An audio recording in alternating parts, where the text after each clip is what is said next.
is Cockpits and Cocktails. We use this podcast to share stories and talk about all things aviation and aerospace. Thank you for joining us for this episode. Cheers to you and enjoy. Contessa, welcome. Aloha. So I'd like to get started today. We're going to be talking about this program, Foster Pilots Worldwide. Could you tell the audience a little bit more about it and what you're doing? Yeah, so Foster Pilots has been a work in progress, I think for the last year and a half or so.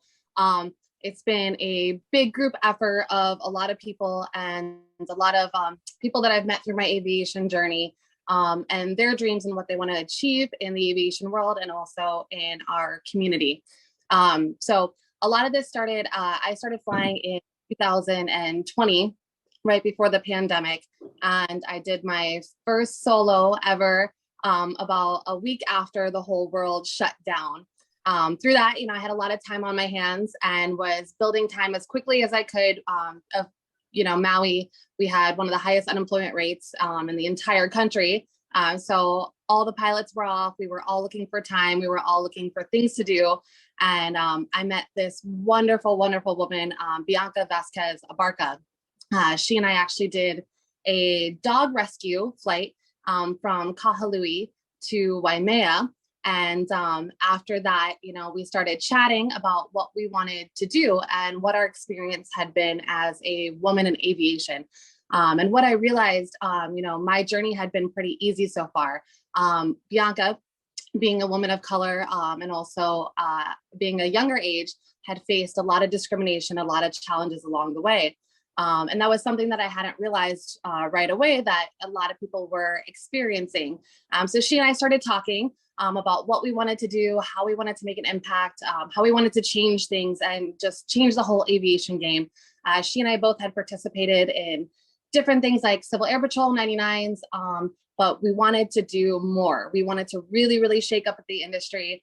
Our little motto has been, we won't sit down and we will not be quiet. So we wanted to make this huge, huge impact. So she and I continued to fly together. She actually started her own nonprofit called Women of Color in Aviation. She's incredible. She's done scholarships. She's a business student right now. And so she really took that first jump to start making a big impact in a way that had not necessarily been seen before. I was playing catch up with her. I was trying to do as much humanitarian work as I could. I was trying to go through all my ratings as quickly as possible. And I was lucky enough to actually be able to purchase my first airplane, a little yellow Cessna 150, about 2 weeks after I got my commercial license in 2021. And from there, I just wanted to fly as much as possible. I had seen the effect that the pandemic had on the island and wanted to make a change in a way that aviation only can.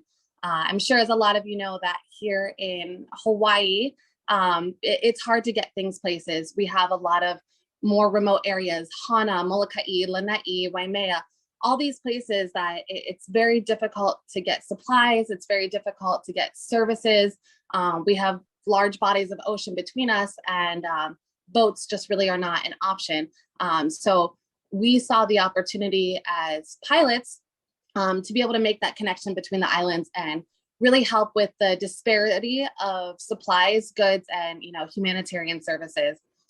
So through the pandemic, I was able to connect with a gentleman, Captain Craig Hawley. He's a yacht captain by trade, pilot, firefighter, just about everything you can imagine he's done and been very successful in. And he and I connected through social media. Through the humanitarian work that I was doing. I was flying puppies. I was flying computers to kids, the outer islands, to be able to do virtual learning through the pandemic, as well as delivering Christmas presents, household goods, whatever I could, to help out. He reached out to me and wanted to work on a project together where we would be delivering PPE, hand sanitizer, masks, COVID tests, all that to the island of Molokai. Being that he was a firefighter, he was able to connect me with the Molokai Fire Department. And after that, we started doing regular deliveries, dropping them off with the fire department. They would show up with all the guys, the whole truck. It was so much fun. And it really, really made me fall in love with the island of Molokai. and realized how there are places who need so much. Since then, we started, flying cats. I even flew a chicken a couple weeks ago, a little rescue chicken. We took him to Kona, got him an Uber and everything. We started delivering more PPE, and then we paired up with the domestic violence shelter.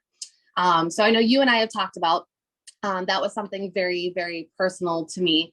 About 9 years ago, I was actually in a women's shelter myself, brand new mother, young baby, and, had that experience of being in a women's shelter.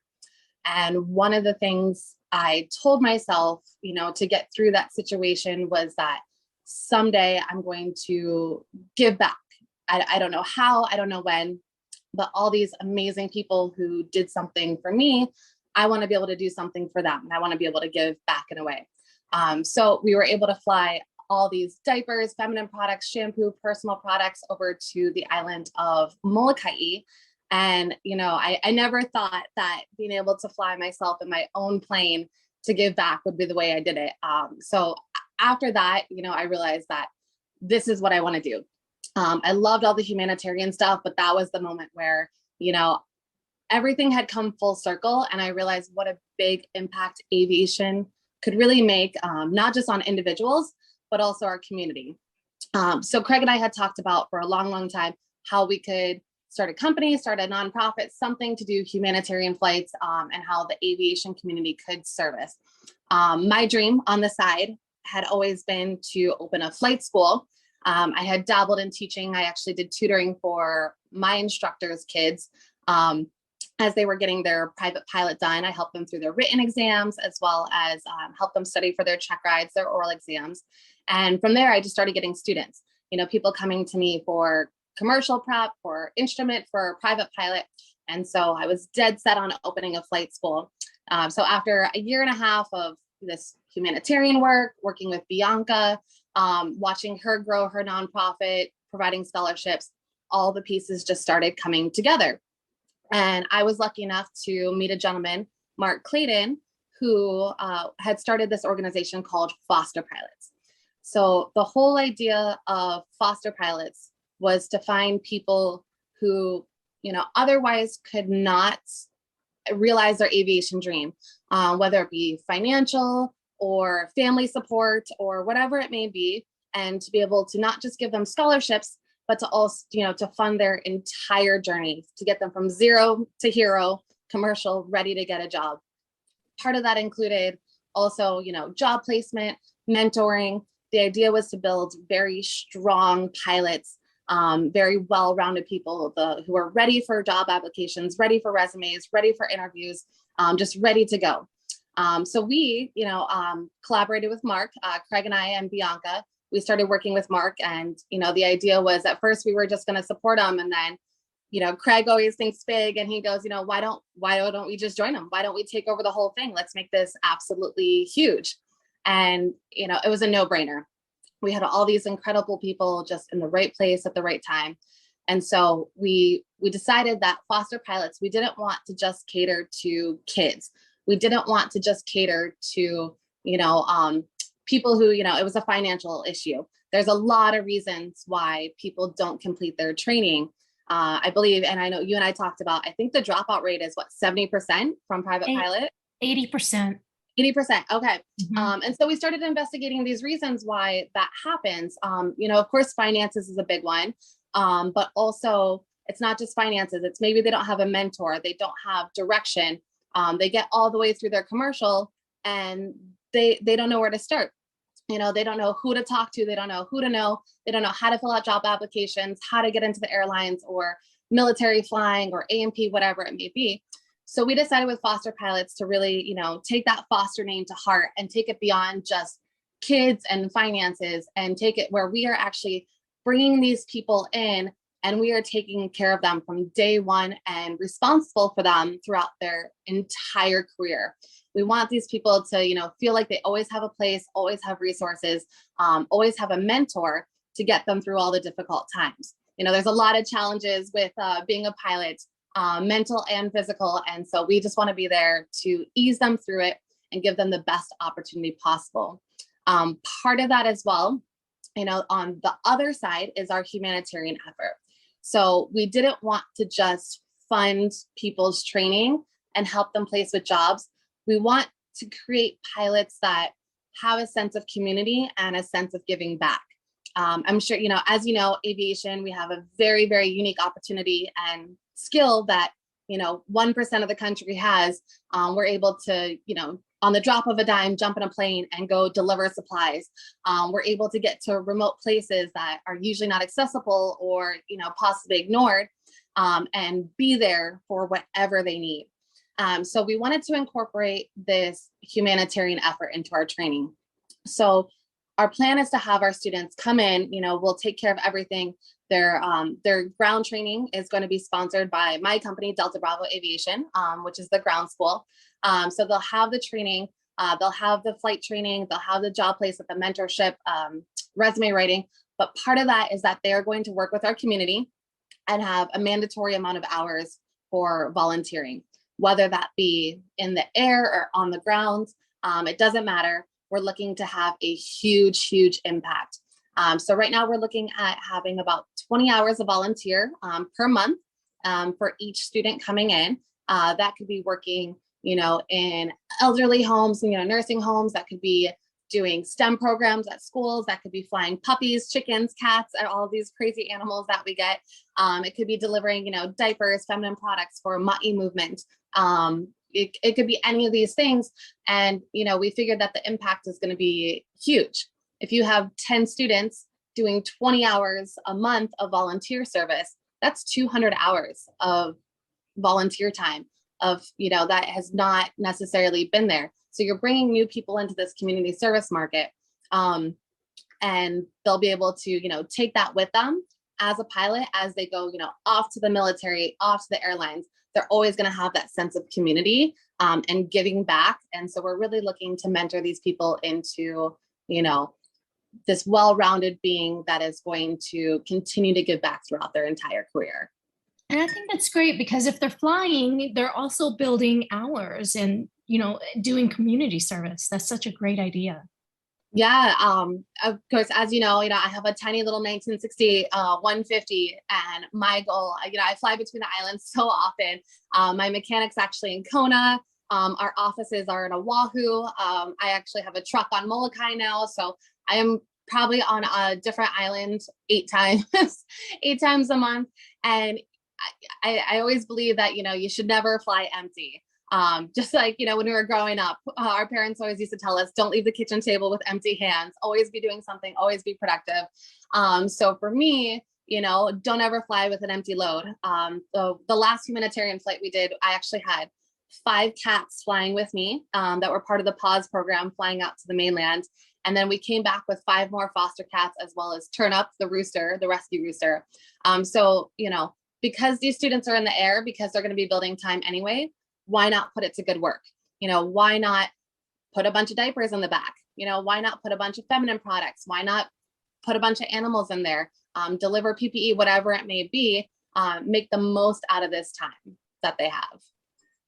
So people are probably wondering, how can they volunteer and also maybe donate resources? Yeah, so we have some really amazing community coordinators. You can actually find our entire crew on our fosterpilots.org. So we have Annie. She is Big Island based, and she is our community coordinator.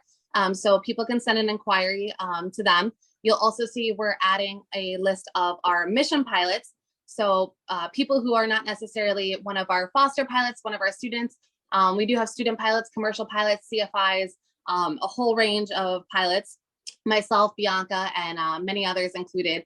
And you can reach out to us through Instagram. We're Foster Pilots Worldwide, or like I said, fosterpilots.org, and see how you can help. We are looking for a little bit of everything. We are looking for donations.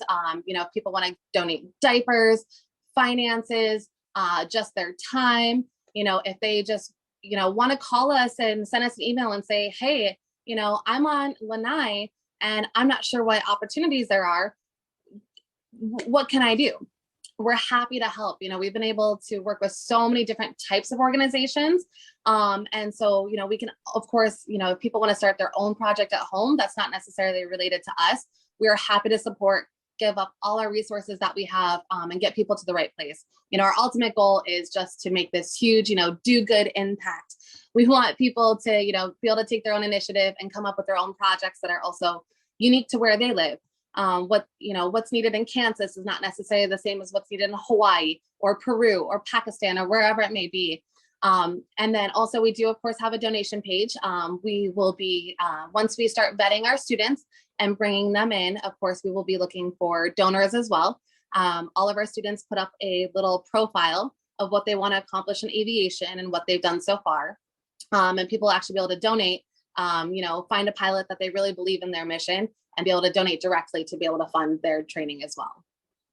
So speaking of other places, I hear that you will be expanding. Tell everyone what that plan is, and because I find it very exciting. And how will pilots from other countries, how will you interact with them? How does that work? Yes. So the model that we're trying to create, we are going very in depth into what we're actually trying to accomplish. So, we're not just handing out scholarships. We are actually vetting all of our candidates. We want to make sure they've got a little skin in the game. Like I said, I'll be donating my classes through Delta Bravo. So they go through their training, they've passed a medical. We're looking for these highly motivated individuals, not just as a representation and to, be good pilots and citizens, but also to be able to take it back to wherever they're from, especially in other countries. We are so lucky here that as a woman, although you do face discrimination and challenges, you can jump into aviation. No one can tell you no. There's nothing stopping me from jumping in and saying, hey, I'm a female, I want to be a pilot. I can do that. That's not the case everywhere. You do have a lot of places that women don't have the rights, don't have the privileges that we do here. So we really want to cater to those. And it, not necessarily women, but LGBTQ, people of color, all these places where people might not have the opportunity. We want to be able to bring them in, give them the best training in the world. Hawaii is an amazing, amazing place to learn, lots of challenges, lots of beauty, scenery. And for them to have our model, that we will have set out, laid out, we'll do all the groundwork, do the foundation, do the hard work. And our plan is to just hand them the program and say, here you go. If you want to go open up a school in Peru and do the same thing, you can. If you want to do this in Canada, if you want to do this in China, wherever, that you can do it. And so, we don't want to just make great pilots. We want this program to be able to be copy pasted anywhere around the world, so that you can start seeing that really, really large impact everywhere. Especially for, the underrepresented and underprivileged in the aviation industry. So I visit Hawaii quite often, but, there are going to be people listening from all over the world, and tell them a little bit something special to you about Hawaii. I mean, I know what I love.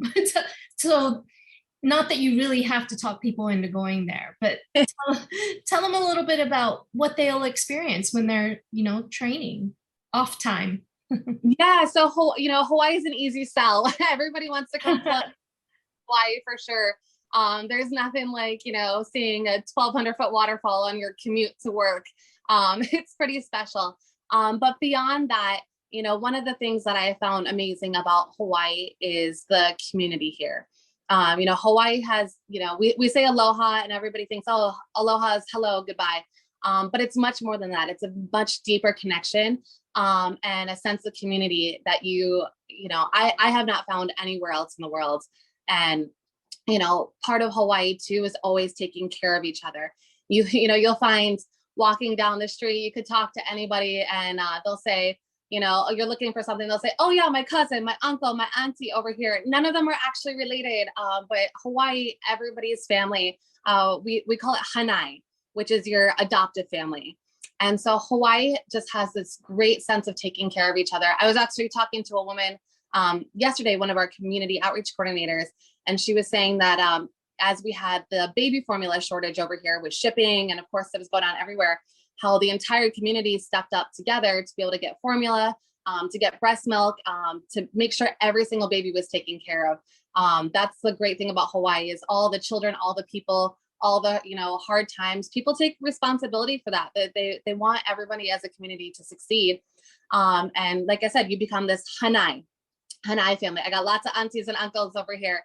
And one of my favorite things about Hawaiian culture as well that I learned is not only is that adoptive Hanai concept, but also the giving.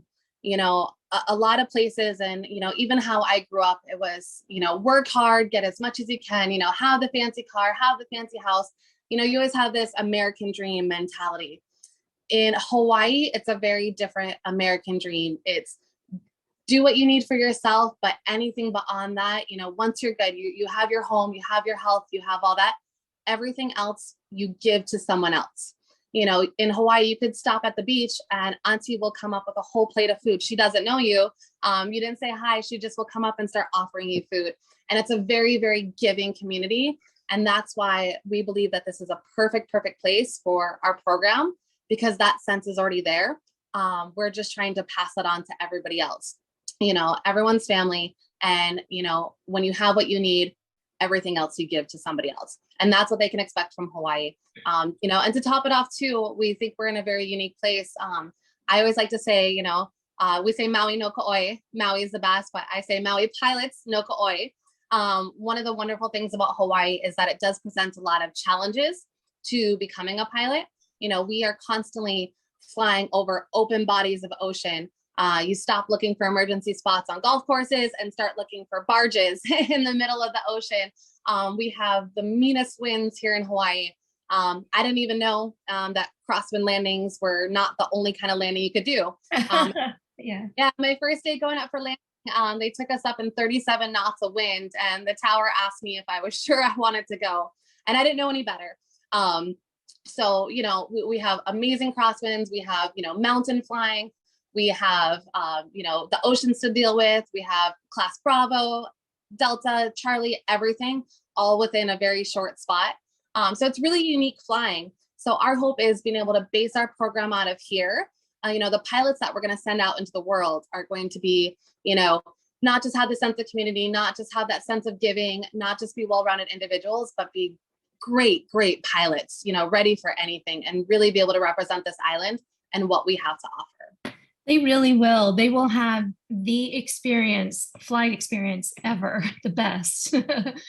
I remember the first time I flew around Maui. That was quite an experience. And also, here on the mainland, we typically fly at least 1,500 feet. I mean, that's just traffic pattern altitude, right?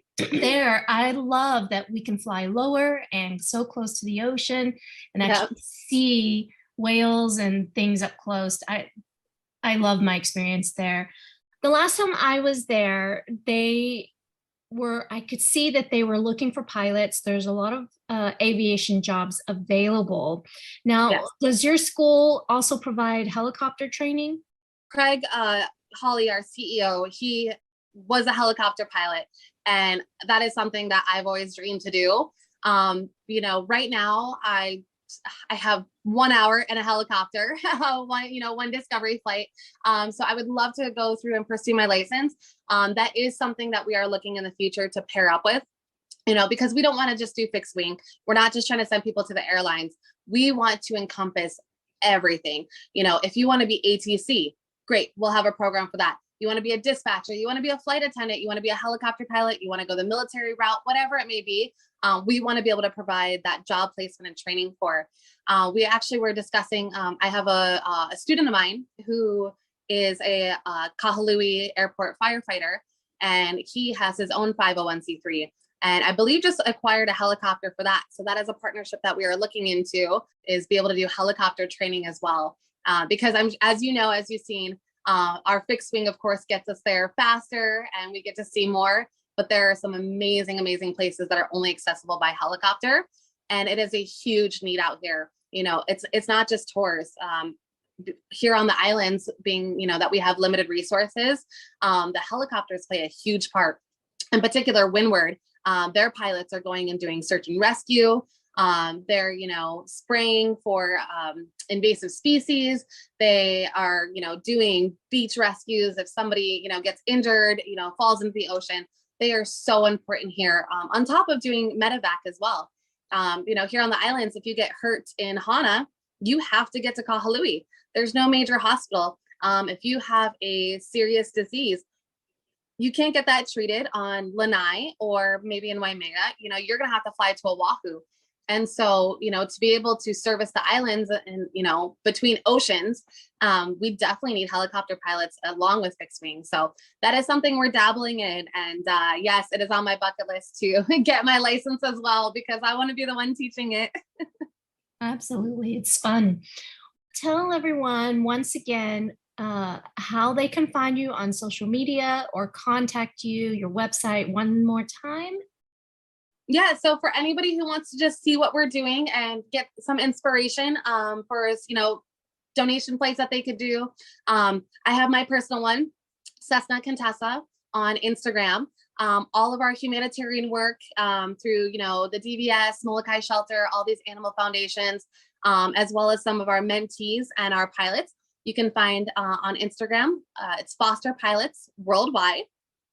And then if you want to do any donations or make any inquiries or, see more of what we're doing, we have our website, fosterpilots.org.